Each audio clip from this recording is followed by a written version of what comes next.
Alright, here I am in the 2014 Cadillac SRX. Now that it's daytime, you can actually really see a lot of the stuff I was talking about, like the Bose speakers, the leather dash, soft material, leather doors. This thing's got storage compartments everywhere. I showed you this one the other night, but you couldn't really see it too well. There's storage in there. There's also a storage compartment here. You've got storage here, down below. You've got, let's see here, you got two different pockets in each door. There's two levels of the glove box. And,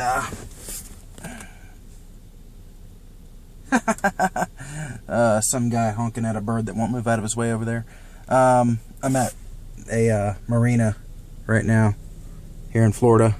And there's pelicans everywhere and seagulls all over the place. There's a storage compartment inside the armrest there.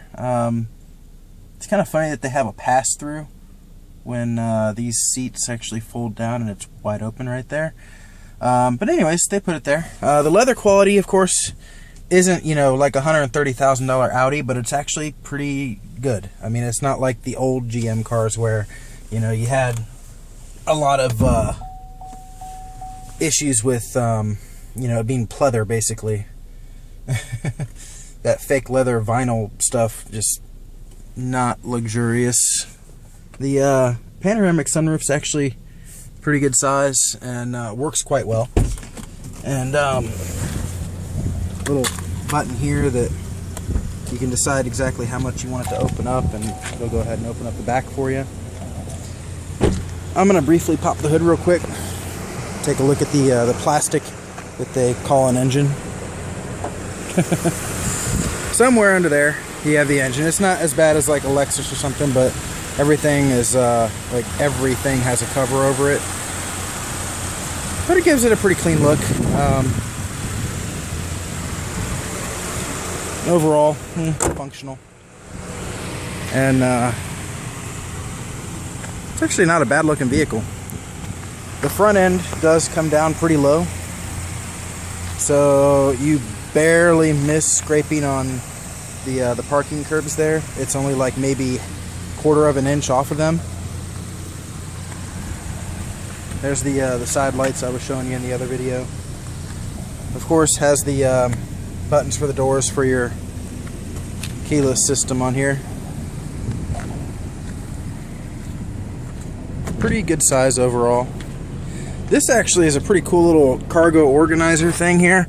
As it slides around, you can get it to do all sorts of stuff. It kind of extends and moves around as far as kind of diagonal, so you can corner stuff into the back if you'd like to, which is pretty handy when you got a small item that you don't want to roll around. The little storage compartments under there, and actually under here as well.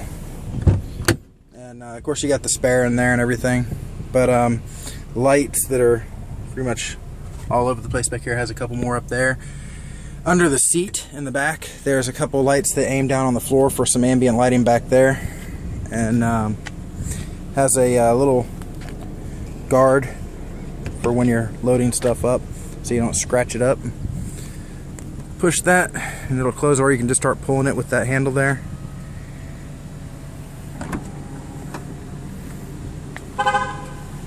I have the key in my pocket, so it just honked at me to let me know that it is running. The key is out, and it does not want to have me just leave it like that. It's really weird because it doesn't actually have halos, but because of the reflection of that reflector, it actually kind of looks like it does from some angle, sometimes in some light. The headlights are actually pretty decent. Overall, the vehicle is rather nice.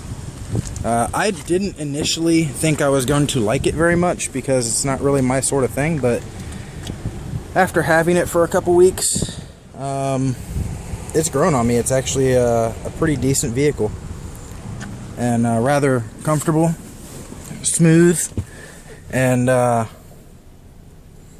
very practical. Actually pretty decent on gas if you can keep your foot out of it. I am right at 6 foot tall. I have the front seat where I would sit for it. As you can see, compared to the passenger seat, I have it pretty far back. And I have plenty of leg and foot room. I'm not cramped at all. Headroom is a little lacking back here. I mean, my head, you know, pretty much almost rubbing everything back here.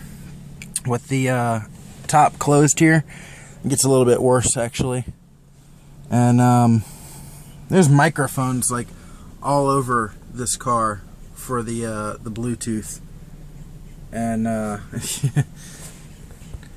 found that rather interesting. But so yeah, this is the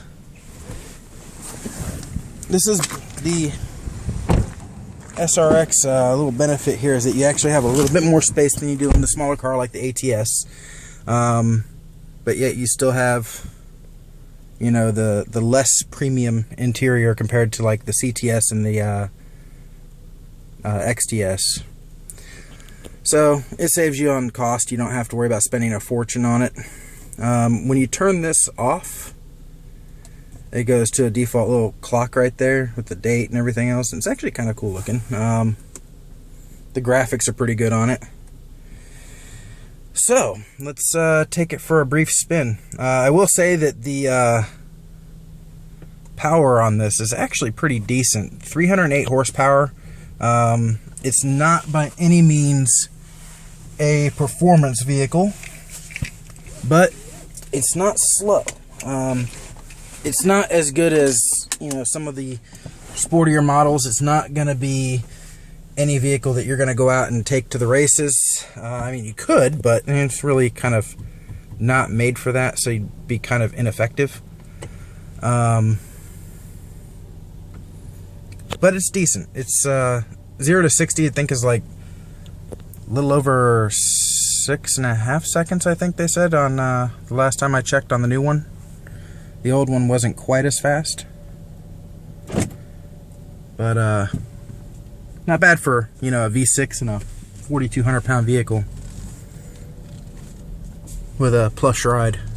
It does ride a little stiffer than some of the other models just because it has somewhat sporty intentions as far as handling goes. They didn't want it to just be, you know, floaty. Move, birds, move. You're gonna get run over.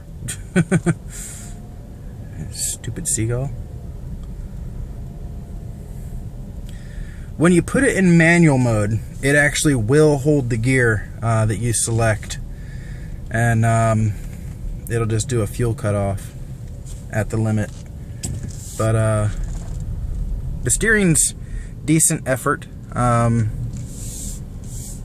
It's not the best feel, but it's far from being numb. You actually can tell exactly what this thing is doing once you get used to the electric steering.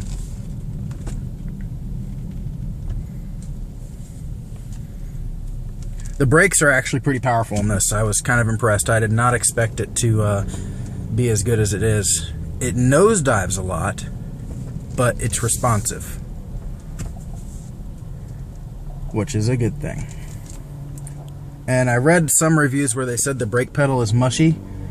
It must have just been their test model, because this one does not have a mushy brake pedal at all. It's actually a decent feeling system in it. 6-speed auto. It shifts pretty early when your foot's not in it.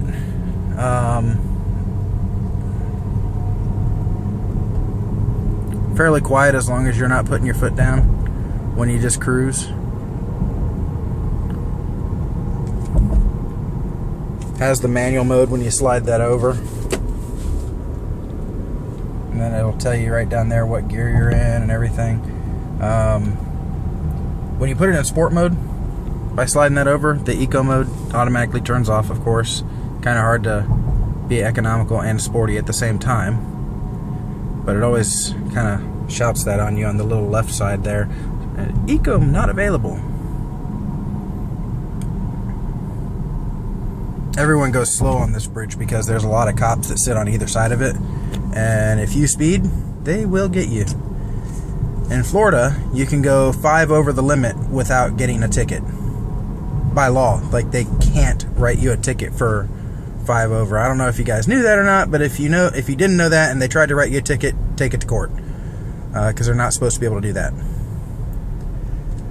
They offer that as a way of, like, you know, speedometer error, and for people that are just coasting down a hill like that bridge, they'll allow 5 over.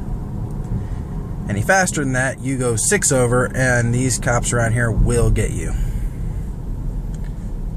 Notice the little chrome strip there on the left side, and on that right side up on the corner. You can actually see the top of the headlight from inside the vehicle. So visibility over the front end is not too bad. You can actually tell where the end of the vehicle is. And, oh, traffic. Wonderful. Welcome to Florida. Happens when you live in a little tourist area, which I live by Clearwater Beach, and we have a lot of tourism here for the it's one of the higher ranked beaches in the United States. Pier 60. A lot of stuff to do around here. That was a really short light, and it seems like nobody went for it. Go, people. Jeez, come on. What the hell? The light was green, you didn't go. Now it's red, and now y'all want to go. And you're still taking your time.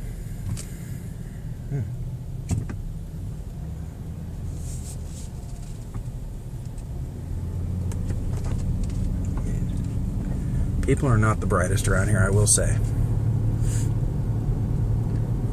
These roads tend to drive me a little bit crazy.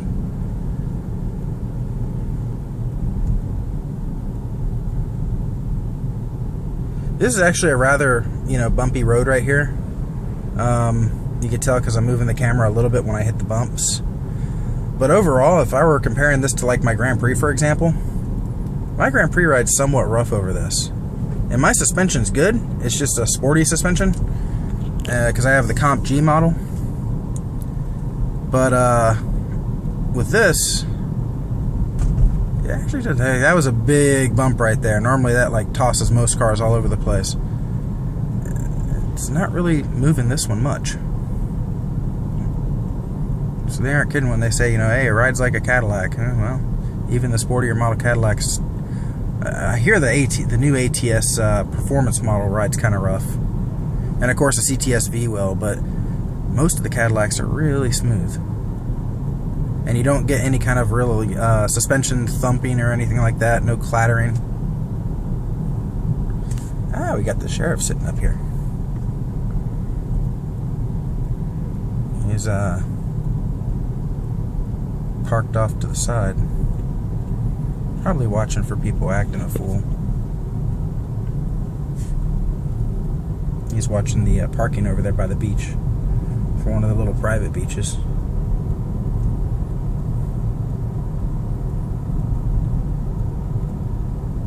I'm going to try this weekend to sometime get a 0 to 60 video, maybe a highway video of it, a couple highway runs or something. We'll kind of see. I did notice one thing that I don't like about the transmission, and that's when you are just cruising in eco mode, sometimes it can hunt around a little bit between the gears when you're at light throttle. We got, you know, 4th, 5th, 4th. And you're like, why did it do that? Why not just stay in 4th or go to 5th and keep it there? So it is kind of weird in that sense. I'm going to turn around up here.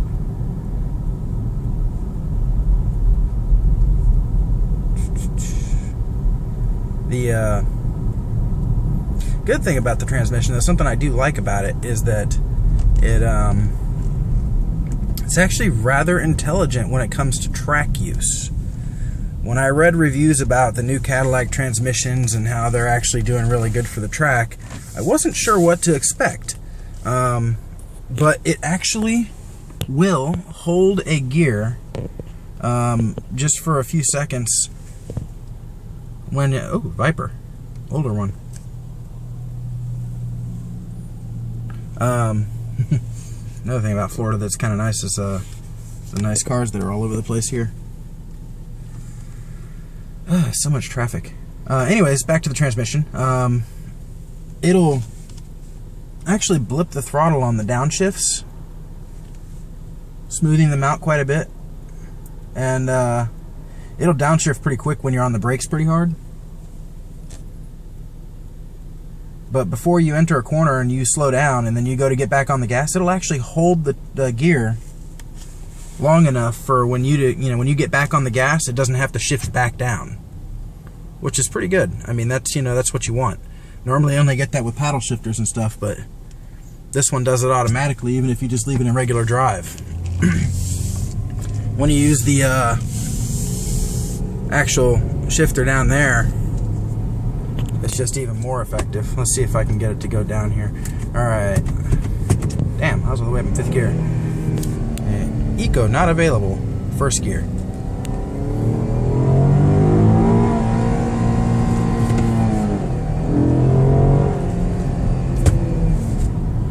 So yeah, there's a bit of a induction noise for you. It actually sounds pretty good. I've heard some people say, oh, it sounds like a sewing machine, or oh, it sounds like a vacuum cleaner. That doesn't sound too bad to me for being stock. Now, could it improve? Hell yeah, anything can improve. But this thing, mind you, was not intended to be a full-on sports car, so of course it's not going to be screaming down a highway. It's supposed to be relatively quiet. It's a muted growl. It's not, banshee scream. But as you saw, it did actually hold the gear. It just hit the rev limiter and stayed there, and I kept my foot in it for a second just to kind of prove that it won't kick up.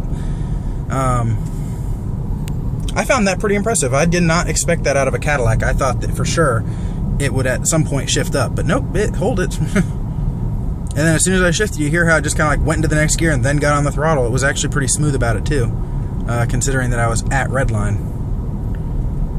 And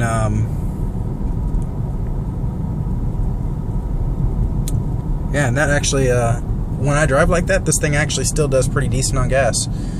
The worst I've gotten it down to was 15 miles per gallon, and that was like hot rodding down a little back road the whole way.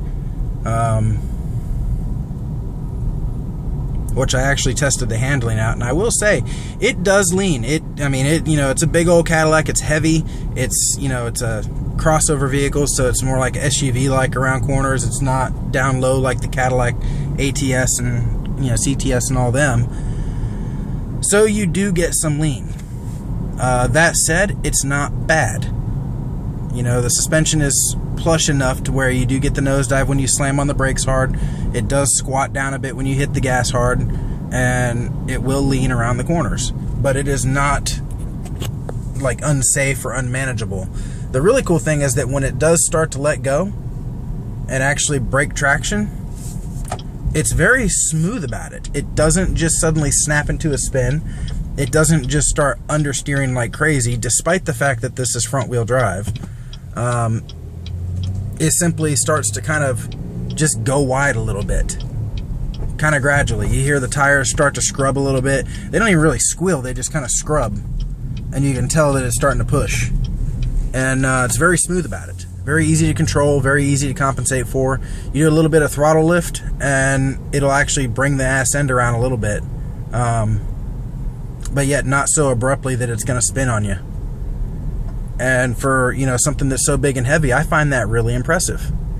So I wasn't even considering Cadillacs or anything before this, but I gotta say I'm looking at an ATS now, or maybe a CTS-V, and I'm actually considering maybe this for my mom. She doesn't know that yet, but might trade her little Nissan in for this soon. And because hell, we got such a good deal on the cars that we got when I bought them for, that I think I can take the profits that you get from selling those. Use those as a pretty nice little down payment. I'm making more money nowadays, so it won't be too long before I'll be able to actually seriously go look at these and get her in one. And I would consider this myself, but personally I have a bit more of a sporting nature to me, and I'd probably be much happier with the car models and their enhanced handling. Like the ATS is actually whipping the 3 Series in the performance test and the handling. Surprisingly, imagine an American car that's handling better than the German cars now. And that's exactly, you know, the result of them taking the car to the Nürburgring for its testing.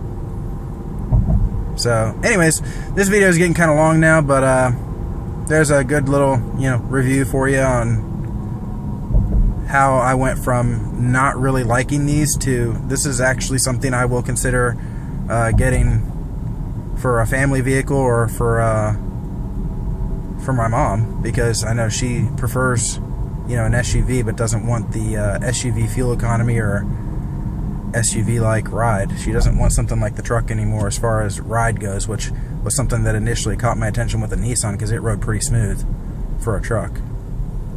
So yeah, she might be in one of these soon. Although I'm not so sure about the red. She'll probably want something a little bit classier than bright, you know, Corvette red. If it was a deep red, she'd probably like it like a cherry red or something. But anyways, there you have it. This is the 2014 Cadillac SRX. Went from a hater to a, you know, I respect it, and it's actually pretty decent for what it is. I give credit where it's due. The Cadillac did good with this. You know, it may not be my cup of tea for, you know, my daily driver, but it's good. It's acceptable. So, stay tuned for more. Have a good 4th of July, guys.